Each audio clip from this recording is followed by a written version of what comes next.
Oi, gente, tudo bem com vocês? Eu sou a Anne Chagas e no podcast de hoje vamos trabalhar um assunto um pouquinho mais delicado. Mas fica tranquilo, tentamos deixar o mais dinâmico possível para que você assista.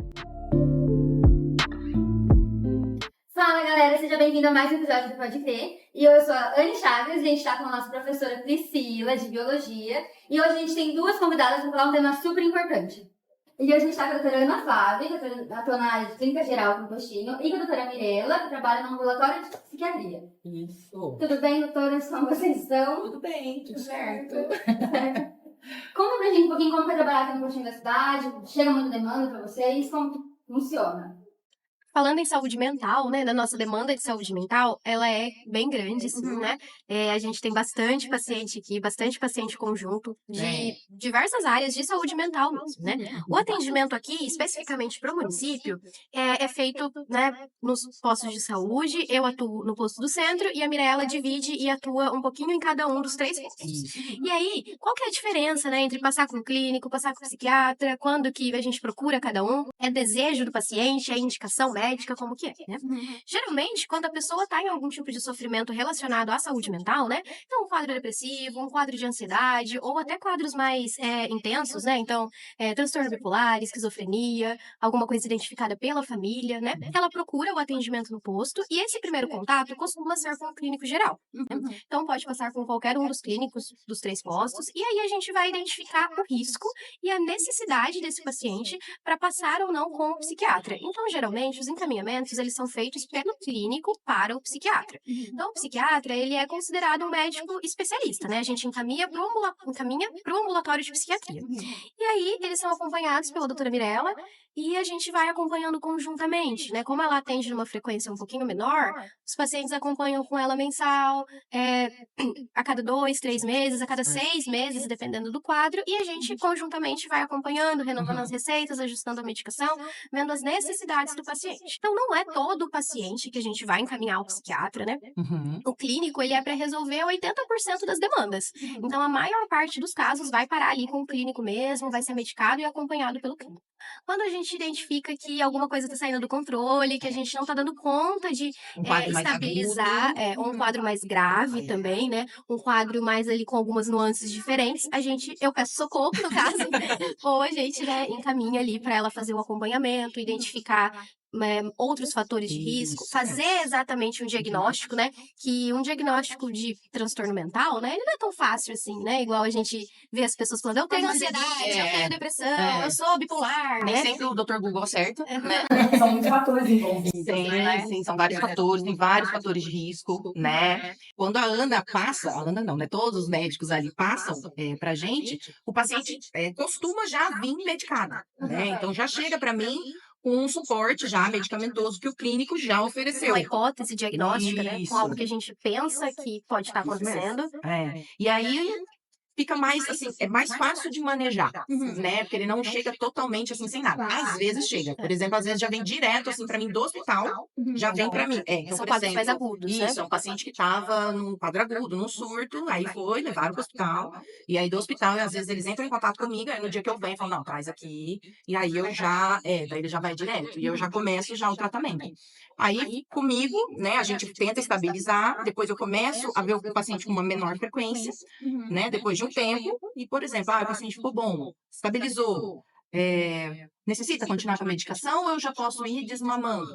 Aí eu vou desmamando e volto o paciente para a clínica, Vai entendeu? orientando pra gente poder dar o segmento, né? Isso. Geralmente, a maioria dos pacientes, acho que a grande maioria mesmo, né? São pacientes que vão precisar de algum suporte o resto da vida, né? Quando a gente fala em ansiedade, em depressão, em transtorno bipolar, em esquizofrenia, borderline, todos esses que a gente ouve mais comumente, né? A gente tá falando em doenças crônicas, né?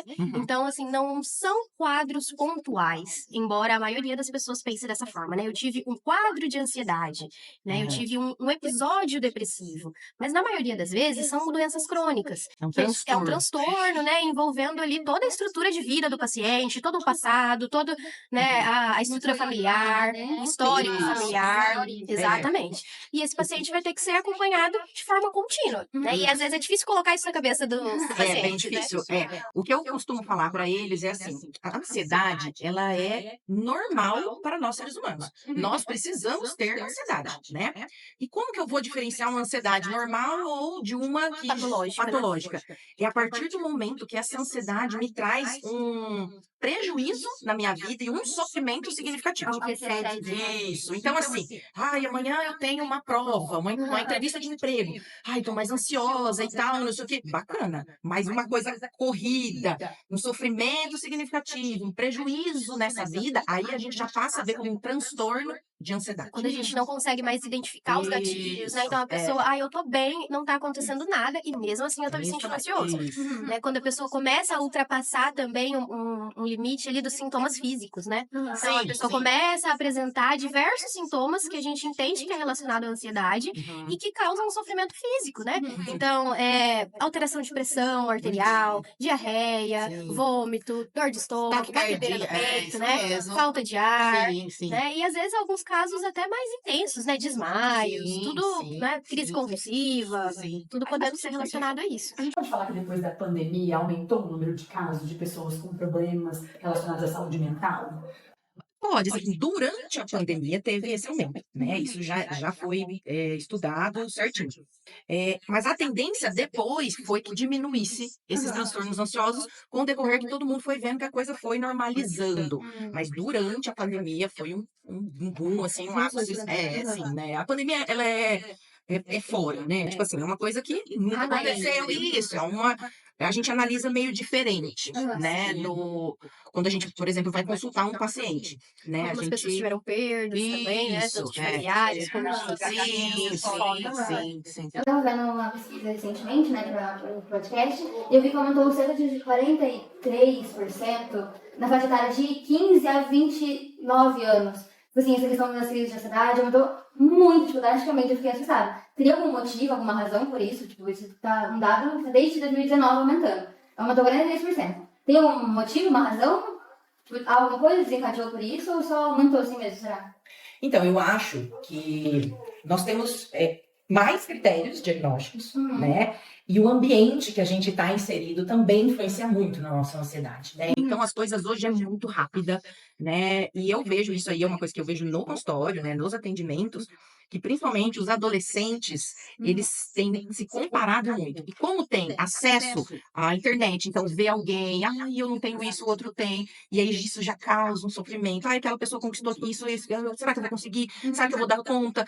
Isso gera muita ansiedade, né? Essa questão da comparação do. Que aumentou muito com as redes sociais também, Isso, né? com as redes sociais. Eu acredito que vem mais dessa E falando de 2019 para frente, né, quando a gente identifica esse aumento aí dos números de diagnósticos, né, é também porque a gente teve um aumento da procura. Então não significa que essas pessoas não estavam em quadros anteriormente, mas que buscaram ajuda depois disso, né? Depois da pandemia especificamente, a gente teve um boom para falar de saúde mental. Sim, sim. Tanto é que a profissão de psicologia explodiu, né? Então, assim, as pessoas começaram a procurar psicoterapia, a ver a importância, a desmistificar um pouco, né? A procura do psiquiatra, do psicólogo, né? Então, acho que como ali, naquele momento específico da pandemia, muitas pessoas acabaram tendo quadros de sofrimento devido à ansiedade, por estar em casa, pelo isolamento, pelas perdas, Por não saber o que vai acontecer. pelo medo do futuro, né? Isso acabou gerando uma procura maior. E, de certa forma, desmistificou também, né? Porque há um tempo atrás, as pessoas tinham a ideia de que o psiquiatra era pra louco, né? Era mesmo louco. Eu jamais eu vou no psiquiatra. Eu não tô louca. Esse não colocou foi falado pra todo mundo, né? Isso. Aí depois veio quebrando um pouquinho desse tabu, né? Não sumiu totalmente. Não. Porque ainda eu Mas espero. já tem e às vezes a pessoa vem pro clínico, né? O adolescente, o adulto, o idoso, qualquer faixa etária, e a gente identifica que não tô conseguindo manejar esse paciente, então eu vou passar ele pra frente, né? Eu vou encaminhar pro especialista. E aí o paciente fala, não, mas eu não preciso, eu não sou louco. Né? Então ele buscou, ele pediu ajuda, mas ele não quer, não Tem uma tem negação essa anterior, sensação. isso. Aí vão atrás de cardiologista, porque, meu coração, né? Eu certeza que eu tenho um problema no coração. Aí É faz gastro exame, também, né? faz Porque tem muito exame. efeito gastrointestinal, diarreia, vômito, dor na barriga. Gastrite, Não encontra nada. Exatamente. E aí vai, a pessoa quer Achar outros motivos, né? Eu tô com compulsão alimentar, então será que é a tireoide? Será que é uma falta de vitamina? E assim, tudo relacionado a quadro de ansiedade. Então a pessoa ela quer descartar todas as possibilidades, às vezes possibilidades mínimas, Ela não né? quer enxergar, né? E porque tem essa dificuldade de aceitação de que um quadro, né, de ansiedade, um quadro em saúde mental pode trazer tamanho sofrimento. Assim. E é muito interessante o jeito que o organismo dá sinais, né, de tudo que está acontecendo com a gente e que é ligado ao nosso emocional. Então, cabe a pessoa interpretar esses sinais e procurar uma ajuda, né? E é bem isso que você falou, doutora, que muitas vezes as pessoas têm essa dificuldade quando, por exemplo, encaminha para um psiquiatra, né? Então, essa questão, assim, esse tabu precisa ser quebrado o tempo todo, né? Então, assim, não é porque eu vou num psiquiatra que eu sou louco. É uma ajuda a mais para tentar controlar um sintoma que às vezes o meu organismo está dando, um sinal que o meu organismo está dando para mim, que eu preciso dessa ajuda, de aprender a lidar com esse controle do meu próprio organismo, né? Porque o paciente está em sofrimento. Sim. Então ele vai procurar ajuda. E é difícil aceitar que Sim. preciso de um psiquiatra. Melhorou bastante, mas ainda A gente vê muito isso na questão dos adolescentes. Às vezes, alguns que tomam medicamentos, assim, então a aceitação deles em tomar o medicamento. Mas eu vou tomar esse medicamento para quê? Por que eu preciso disso, né? E é extremamente importante, né? Porque a medicação é uma forma de ajudar A tirar o a sofrimento. tirar o deles, que muitas sofrimento. vezes é físico esse sofrimento, né? Sim. Então a gente sempre vê as pessoas falando, ai, mas é coisa da sua cabeça. É. Mas você tá com sintoma físico, você tá com diarreia, você tá com vômito, É o falta de coração tá Deus. acelerando, né? É falta de O Deus. sofrimento físico tá ali. Embora ele seja decorrente de um quadro emocional, ele tá presente. Né? E ele causa dano, ele causa prejuízo funcional, principalmente. E o que eu costumo falar para os meus pacientes? Tratamento psiquiátrico, tanto para ansiedade, tanto para depressão, qualquer um, ele não é só remédio. Tá? Então, assim, a esperança é só vou engolir um comprimido, vou melhorar. Não é assim que funciona, né? Você tem que fazer a parte não remédio, que eu chamo de parte comportamental. Eu ainda brinco assim, é a parte que você escolhe fazer. Então, você escolhe se alimentar melhor, você escolhe fazer uma atividade física, você escolhe fazer psicoterapia, que é importantíssimo para o amadurecimento emocional, porque senão também a gente fica patinando. Só remédio. Isso, entendeu? Pra achar saúde mais alta. Isso, uma qualidade, um bom padrão de sono, Socialização. isso mesmo, o tempo de qualidade, fazendo os hobbies que você gosta, Retirada de sabe? gatilhos específicos, né? Isso Quando são mesmo. retiráveis, às vezes questões de trabalho, questões de sobrecarga, tanto de trabalho quanto escolar também, né?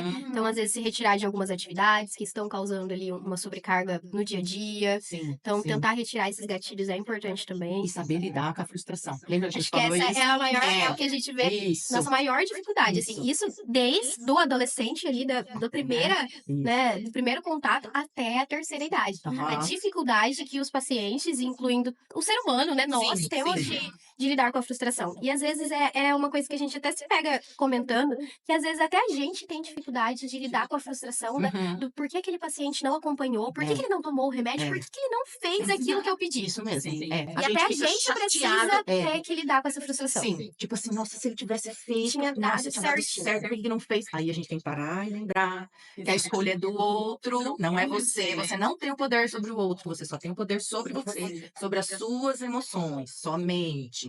Nem as emoções ainda a gente tem o poder de controlar, né? Mas a gente tem que entender separar o que é de cada um. Infelizmente, não existe remédio para lidar com frustração. Eu falo, não tem. É Se só existisse, era mais acompanhamento fácil. psicoterápico. Né? Porque daí você tomava todo dia de manhã. É o dia a dia e a vivência, né? A gente vai aprendendo a cada dia a lidar com as frustrações. Tá, a psicoterapia, né? Que para longo prazo, para controle Sim. a longo prazo, é o que a gente teria de melhor mesmo. Para Sim, poder lidar sim. com a frustração, para retirada dos gatilhos, para identificação dos gatilhos, né? Porque também são coisas que muitas vezes a medicação vai ser só uma muleta. E na visão de vocês que atuam ali na área mesmo, né, que recebem direto, vocês conseguem, assim, falar quais são os transtornos mais vistos na adolescência, nessa fase de 13 anos pra cima, 12?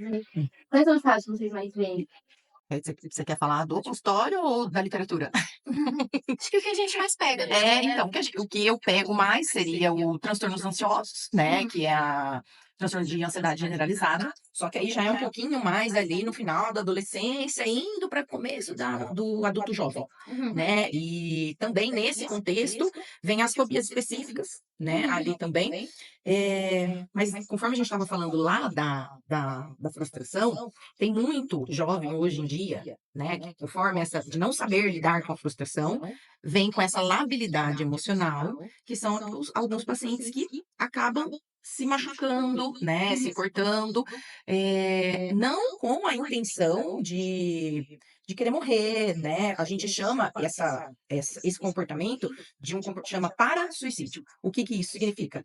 Ele se corta, né? É uma autolesão, mas ele não tem a intenção de morrer. Ele pode ser para aliviar uma angústia, né? Muitos pacientes alegam e falam assim, ai, depois que eu me arranhei inteira, passou aquela sensação, aquele vazio no peito, né? Isso vem muito também de uma personalidade mais borderline, né? Que, assim, a gente costuma fechar no diagnóstico borderline mais dos 18, maiores de 18 anos. Porém, se o paciente apresenta os critérios antes, por um ano, a gente já pode fechar, né? Esse transtorno de personalidade. Mas é mais isso, assim, E né? assim, faz diferença, né? Porque até quando a gente fala da vida adulta, quando você vai fazer a investigação de um transtorno, porque a pessoa chegou lá com alguma queixa emocional, a gente sempre pergunta, né, sobre o passado, se teve algum histórico de autolesão, não necessariamente tentativas ou ideações suicidas, mas se o paciente teve algum histórico de mutilação, de fazer corte, arranhão, arrancar o cabelo, né? Porque isso tem que ser tratado desde cedo, porque Sim. já é um fator de risco para evoluir, né, não Aham. tão bem, assim, né, e interfere, né, na hora do diagnóstico. A gente leva em consideração, né, se o paciente teve ou não tem um histórico lá desde a infância né, de fobia, de crises de ansiedade, de Sim, automutilação. sim. Desde a infância, ali, a primeira é o transtorno de ansiedade de separação, né? São as figuras de apego, né? Então, mãe, pai, ou avô, avó, né? Aí vai evoluindo, e aí com 12 anos a gente tem o pico da fobia social, né? E conforme for passando, se não tratado, né, vai evoluindo e o prognóstico não é tão bom. Por isso que, igual a Ana falou, a gente investiga o passado, pra gente saber mais ou menos onde a gente Tá pisando, né, no onde a gente presente. vai, isso. E conforme você falou, né, das ideação suicida, tipo assim, existem vários fatores de risco, né, para se cometer suicídio.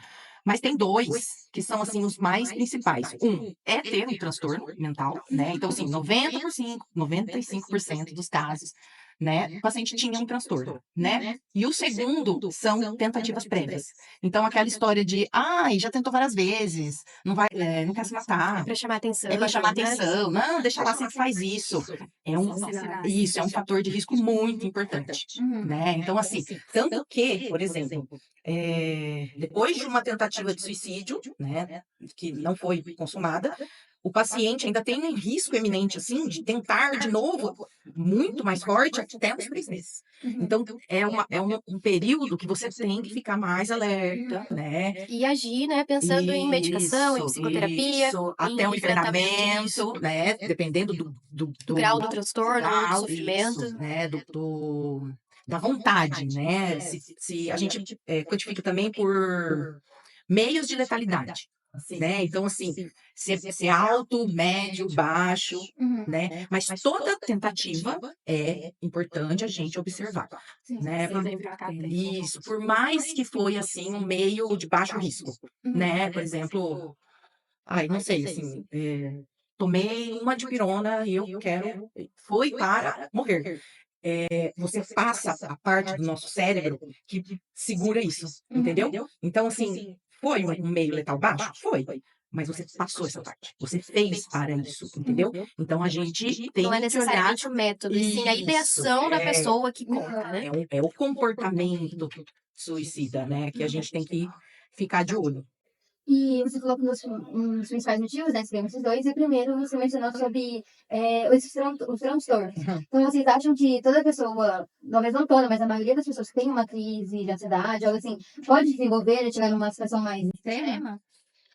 Pode, né? É que assim, não tem uma. É multifatorial, né? Isso. Então, quando a gente pensa em uma crise de ansiedade, existe, né, um caminho até uma condição extrema, ou seja, um Isso. sofrimento extremo, um quadro depressivo refratário, que a gente fala que não conseguimos progredir, ou até uma tentativa ou um ato de suicídio, né? Então, existe um caminho nesse período aí.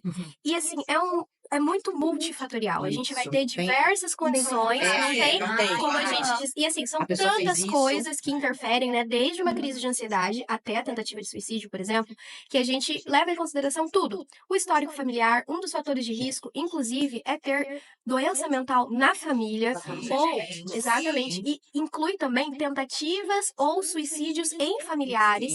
Sim. A condição social, né? A gente não pode deixar de citar a orientação sexual, né?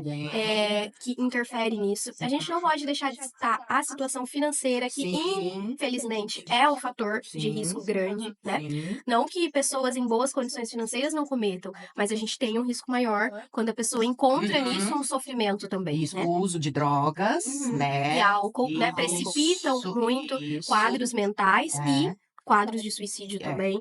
A gente tem que falar em estrutura familiar, Sim, em rede de apoio, no ambiente que aquela pessoa tá está inserida. Então, o ambiente, ele muda quase tudo, É. né? Então, assim, como o ambiente pode fazer diferença na vida dessa pessoa, né? Quando a gente fala em rede de apoio, em ter os familiares que compreendem, que ajudam essa pessoa a buscar Não auxílio, julgam. não julgam, né? Isso faz diferença. Então, ter ali uma rede de apoio é extremamente importante. Até a gente falar em religiosidade, espiritualidade Sim. é um fator protetor Sim. que pode ou não interferir, né, neste Uhum. caminho entre a ansiedade, uma primeira crise e uma tentativa de suicídio. Uhum. Então, quando a gente fala, né, entre início e final, aí, né, a gente tem muitas coisas que interferem, né? Fazer ou não, seguir ou não um tratamento, um acompanhamento. Então, muitas coisas vão interferir aí neste caminho, né? O risco existe? Existe.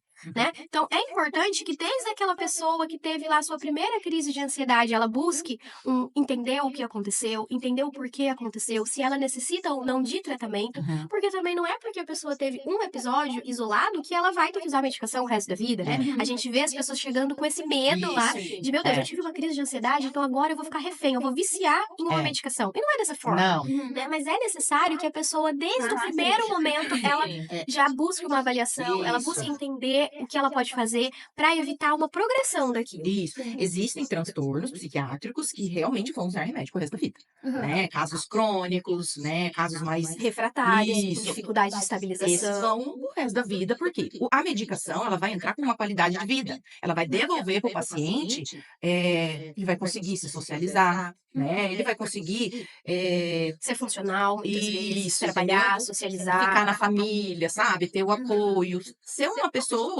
que não passe também, né, por esse preconceito, por esse estigma, né, de ficar lá ruim na rua, tipo, surtado, sabe? Então, a medicação vem para melhorar a qualidade de vida Isso a do gente fala pra paciente, juntamente com outros fatores. E a gente fala isso sim. para qualquer doença crônica, né? Que, infelizmente, quando a gente fala de psicotrópico, que são as medicações controladas, a gente tem um estigma maior. Só que, assim, doença crônica a gente tem de monte. Então, assim, é pressão alta, é diabetes, falando das mais comuns, né? É hipotireoidismo, colesterol. São doenças que, às vezes, também vai ter que usar remédio o resto da vida. Mas ninguém fala sobre isso, né? E aí, quando a gente fala de saúde mental, as pessoas não querem usar o remédio o resto da vida. Mas, muitas vezes, é para trazer melhora da qualidade de vida. Assim como a gente fala de diabetes, de pressão alta, é para trazer melhora da qualidade de vida para o paciente. Sim, para deixar aquele paciente mais organizado, né? Para ele não ser exposto, né? Então, assim, muitos pacientes em crise, né, fazem coisas que eles não fariam se não tivessem, né? E isso, depois que eles saem da crise, traz muito constrangimento, traz muita culpa, né? Então não deixar ir para a crise, com medicação ajuda, já traz outra qualidade de vida para ele, entendeu? Entendi. Vocês falaram bastante sobre a questão da rede de apoio, né? E muitas das vezes tem aquela de, fulano de tal falou que eu tenho isso, fulano de tal falou que eu tenho aquilo, né? Só que muitas vezes isso pode ser uma opinião não correta. Mas vocês acham que essa rede de apoio é capaz de ajudar uma pessoa que está passando uma Identificar, por exemplo, isso, uma identificação de, nossa, vamos buscar uma ajuda, vamos conversar com alguém. Vocês acham que a rede de apoio consegue fazer isso? Tanto me ajudar a identificar e tal? Sim, consegue, né? Mas assim. Não consegue dar o diagnóstico. Isso. A gente pode ter a primeira percepção. Isso é importante. Isso é importante. Porque Mas muitas vezes o paciente ele é trazido pela família e não busca ajuda por conta própria. É, isso mesmo. A rede de apoio, se bem orientada, ela consegue fazer esse acolhimento, né? Mas é difícil, porque tem família que em vez de isso acaba prejudicando. Isso. E aí faz mais estigma, mais preconceito, julgamento, e aí afasta mais ainda o paciente do tratamento. É difícil, mas assim, se a família é bem orientada, nossa, eles ajudam o paciente, assim, mais da metade do tratamento. Então, assim, é notável a diferença quando a gente vê uma família que não tá junto e de uma família que tá junto. Isso, Isso é muito importante, né? Porque, querendo ou não, a ajuda da família, o apoio da família, é o primeiro, vamos colocar assim, é o primeiro sinal de que o paciente pode responder bem aquele tratamento que ele vai iniciar, né? Porque tem um ambiente familiar acolhedor, um apoio, Quando né? a gente fala de adolescente, então nem se fala, Sim. né? Enquanto é importante a família tá ali junto, tá apoiando. E eles estarem cobrando mesmo o adolescente de Sim. ir nas consultas, levar o adolescente, né, acompanhar, estar junto, né? Muitas vezes a gente nem gosta de atender sozinho, né? Porque a gente quer ver o que foi que traz. Então tá seguindo, não tá. A família é dedo duro. E a gente gosta de dedo duro. Nesse caso, a gente apoia. Você tinha falado de quando tiver uma crise, né? O que a gente pode fazer? Diante de uma crise, né? Até ou uma crise de ansiedade, né? Uma crise suicida, né? O que a gente pode fazer, né? Familiares, colegas, amigos. Primeiro de tudo, né? É certificar que vocês estão num lugar, né? Tranquilo, assim. Isso. Acolher essa pessoa, perguntar pra ela, mas o que foi, o que tá acontecendo, o que você está sentindo, manter a calma, né? Não julgar e, assim, concordar com ela, concordar para depois discordar. Então você não pode bater de frente, porque isso vai deixar ela ainda mais nervosa. Isso. E sempre mostrar que vai passar. É isso. Então, assim, não, olha, vai passar. Principalmente ataques assim de pânico, né? Crise de ansiedade, ela tem um tempo para durar. Sim. Então, o nosso corpo, ele vai diminuindo, né? Então, vai passar. A gente só precisa de um tempo. Então, tenta respirar. Eu sei que os pacientes mais irritados Isso funciona mesmo quando fala, o paciente que eu falo já. É só respirar. É que depende, né? Depende. Mas assim, tentar distrair o paciente, né? Fazendo eles focar em outras coisas, por exemplo, no ambiente, né? Já falando em paciente que tem um comportamento, uma ideação suicida, é um pouco diferente. Por quê? O paciente que tem esse pensamento, ele é fixo. Então, assim, é como se ele não enxergasse nenhuma saída. Ele tá assim, ó, a única saída é essa. E é uma coisa assim que, mesmo você falando, mesmo você, sabe, ali na hora. Então, o que você tem que fazer? É assegurar que ele tá seguro, né? Então, assim, e levar ele para uma assistência médica, para um pronto-socorro, entendeu? Para daí os profissionais darem continuidade do que vão fazer, né? Mas sempre, assim, essa questão. Vai passar, né? Calma, o que aconteceu? O que foi o gatilho principal, né? Porque às vezes ele já vem nesse pensamento. Tem uma história, né? Isso, ele já vem pensando, ou já teve outras tentativas, né? E aconteceu alguma coisa e ele é agora, sabe? Então a ideia fixou e essa é a única saída, vai ser melhor, e é isso mesmo, tem, né? Sentimento de desvalia, né? Essa coisa de incapacidade. Isso, tem tudo isso. Então, assim, o primeiro é deixar ele seguro, né? Você ele seguro e, lógico, chamar os profissionais, né? De saúde para ajudar nessa abordagem. Isso. Então a gente pode falar que a melhor forma seria fazer uma escutativa ali no momento, né? E deixar ele num ambiente seguro, calmo.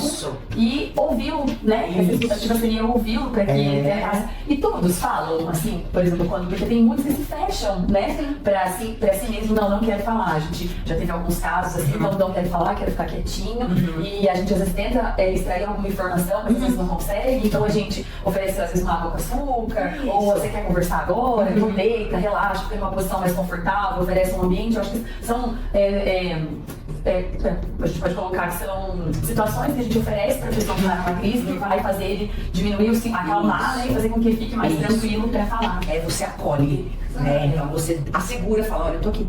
Né? Então, Então, uma forma que o paciente sente também a importância de confiança, né? Porque geralmente vem, né? Os pacientes têm muito esse sintoma de sentimento de desvalorização, de estar acabando, né? Então, essa forma de acolhimento de quem está próximo é uma forma do paciente também entender que é a ansiedade dizendo para ele, né? Que ele é inútil, que ele não vale nada, mas que não é a realidade. Então, ter esse tipo de comportamento é uma forma de mostrar o contrário, né? Que ele é importante, que a vida dele, que o sentimento dele importa, né? Que tem alguém ali para ajudá-lo, para ouvi-lo, né? E é importante até vocês, assim, como colegas, como familiares, ou até como funcionários de uma escola, levarem isso para frente, né? Então, assim, começou a identificar que o paciente é um aluno, por exemplo, ou colega tá com crises excessivas, que tá muito frequente, muito recorrente, em várias situações, já presenciaram várias vezes. Então, não deixar isso perder o controle. Tentar orientar, né, no caso de vocês, colegas, né, orientar a entrar em contato com a família, né, orientar a procurar um atendimento, né, mesmo que seja com um clínico no posto. Vocês, como escola, tentar chamar os familiares,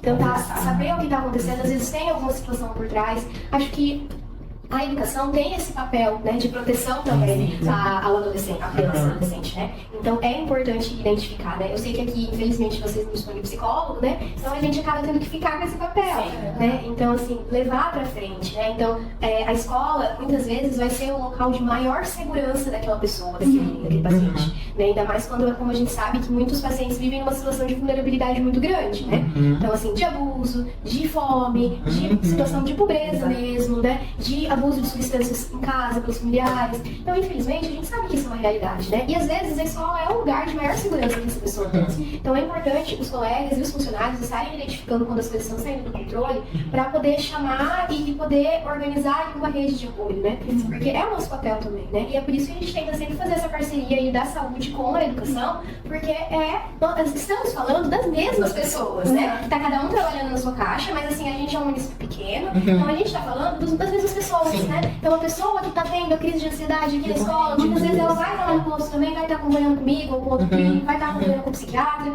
com o psicólogo. Então, é importante a gente ter até esse contato para identificar quando as coisas estão saindo do controle e poder trazer essa pessoa para um atendimento e evitar o sofrimento ou até situações extremas.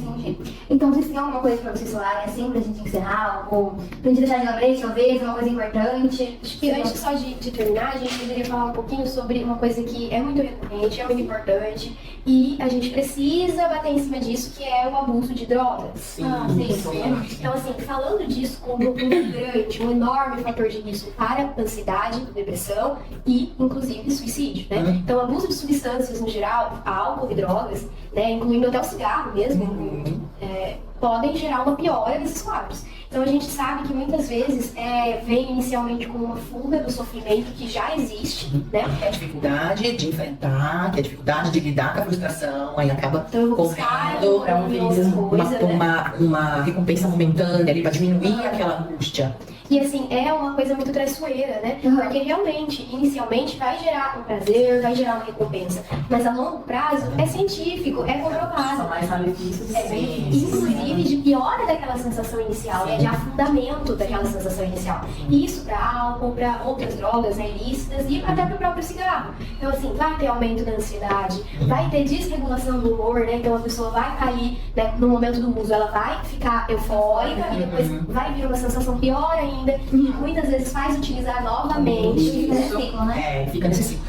E as drogas, elas causam a tolerância, né? Então, assim, toda vez você faz uso contínuo e toda vez você vai tendo que aumentar para conseguir aquela sensação que você tinha antes, sabe? Isso você vai aumentando os danos no cérebro. Isso, aí vira... É importante isso.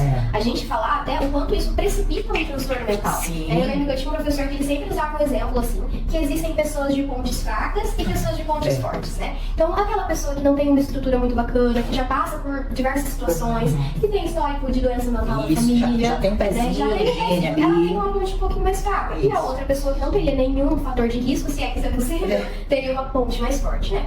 E muitas vezes a droga é só o gatilho que aquela pessoa precisa para a ponte desmoronar. E quantas vezes a gente vê isso, né? Que basta, às vezes, uma utilização, né? Para a pessoa entrar num quadro, né, num transtorno generalizado de ansiedade, entrar num episódio depressivo e até num episódio psicótico. Isso.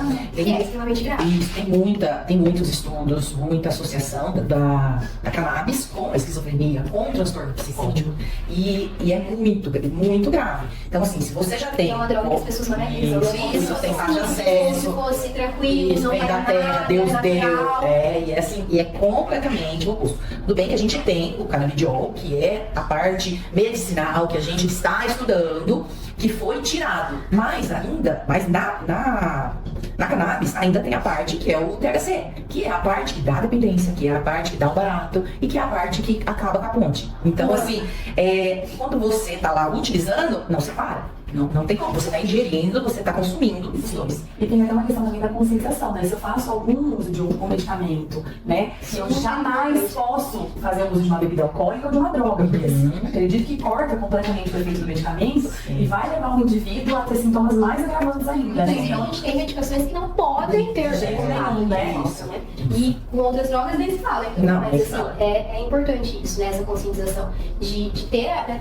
Tô usando medicação, de usar de forma correta, nos horários corretos, todos os dias. Então, Isso, medicação é igual escovar o dente, gente, é todo dia. Não, dia sim, dia não, Não, quatro dia final de que tá semana. bem, isso é dia que tá mal, Não. o dia que eu tô mal eu tomo. Porque as medicações, elas levam tempo pra fazer efeito no nosso corpo. E cada vez que a gente corta isso, então cada vez que eu pulo lá 1, 2 comprimidos, eu perco isso. E aí são mais 10, 15 dias pra eu entrar no efeito de novo. Até fazer a Muitas concentração de novo. Muitas vezes é nessa que a pessoa tem uma recaída, então tava bem, achou que podia parar. Aí quando a gente vai tirar uma medicação, nunca é imediatamente de um dia pro outro. A gente desmama, diminui, troca por uma outra droga um pouquinho mais leve, né? Pra poder diminuir, fazer desmame. Então é tudo muito cauteloso, né? Então a pessoa precisa se conscientizar de que ela precisa que as medicações precisam ser usadas da forma que é prescrita, não da forma como ela acha que é melhor. Exatamente, porque senão, qual que é a nossa perspectiva de melhora? Nenhuma, né?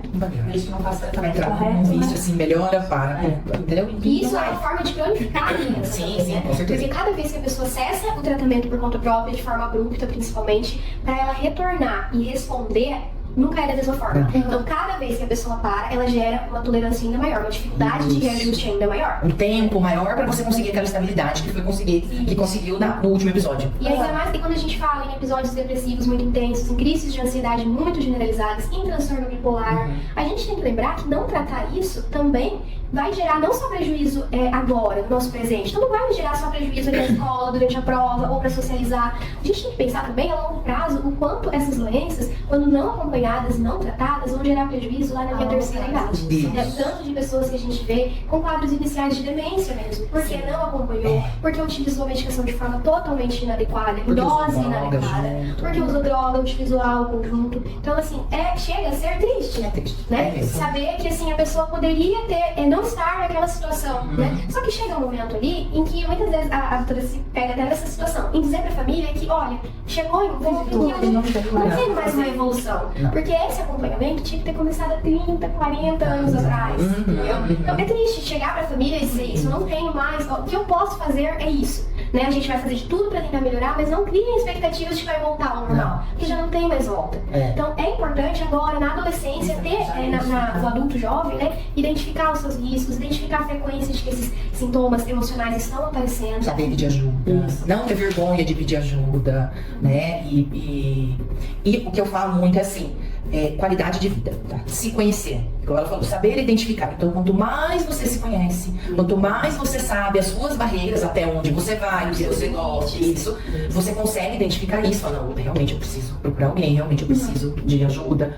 São formas até de prevenção, né? Sim, Pra evitar sim. que crises aconteçam, Sim, que situações mais complicadas aconteçam. Então, um conjunto de fatores, né? Cuidar, saber os nossos limites, praticar exercício físico, ter uma boa alimentação, Isso. né? Dormir é muito bom, porque é uma higiene Muito, mental, né? isso. E a gente tem uma questão, a gente parece que a gente dorme cada vez menos e trabalha cada vez mais. Então, a gente tem que se policiar em relação a isso, né? A nossa higiene mental se faz necessária através do sono, isso é muito bom. A gente precisa dormir de 6 a 8 horas, isso é comprovado cientificamente, né? Então, é um conjunto de fatores que vai possibilitar, né, que a gente previna essas doenças. E quando a gente fala de Setembro Amarelo, né, que é o grande motivo da gente estar aqui especificamente hoje, a gente fala em prevenção do suicídio. Mas então, como que se previne o suicídio? Igual a Gabriela falou, ali na hora, no momento em que a pessoa tá com a ideia fixa, o que eu faço? Né? É até difícil agir nesse momento. Então, a prevenção nossa principal é antes da ideação, é antes da tentativa, antes do ato. É muitas vezes lá na crise inicial, né? Igual a gente falou, é um longo caminho. Né? Então, a nossa prevenção ela tem que ser das principais doenças, transtornos que poderiam gerar potencial risco. Né? Tem que ser antes, tem que ser antes, tem que ser lá na crise de ansiedade, tem que ser lá no isolamento, né? Tem que ser lá no episódio depressivo, tem que ser lá no uso de droga, tem que ser lá na situação de vulnerabilidade daquele paciente. Então, a prevenção ela se faz nesses casos. E eu sei que falar disso ainda é um tabu, né? E que algumas pessoas acreditam que quando a gente grava, por exemplo, algo falando sobre suicídio, a gente está estimulando as pessoas. E na verdade não, é comprovado de que é importante falar de suicídio. De uma forma estruturada, de uma forma correta. Pra não gerar um tabu né? De quando a pessoa tem a ideação, ela não procurar ajuda porque ela tem medo, porque ela tem vergonha, né? Então é importante a gente abrir as portas para essas pessoas estarem procurando e conscientizar do que pode vir muito antes da ideação, né? Para essas pessoas buscarem também. Essa é a nossa forma de prevenção. O Setembro Amarelo, ele é para isso, para a gente identificar qualquer fator de risco que possa gerar situações extremas em qualquer momento da vida.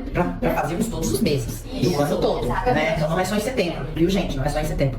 É todo mês, o ano inteiro. O acompanhamento é Contínuo, né? E a prevenção é isso, é ter essa qualidade de vida, né? Se você fizer tudo isso que a gente falou ali, é uma prevenção até para transtornos mentais, né? Que outros, né, que eu estou falando. Se você tem esse comportamento. Já diz a frase, né? A prevenção é o melhor remédio.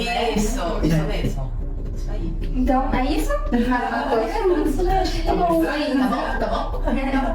Muito obrigada, galera, por terem assistido. Muito obrigada às nossas convidadas. Obrigada a vocês são fortes da Conversa de novo. E é isso. Curtem o vídeo, deixem um comentário e compartilhem bastante. Tchau! Tchau.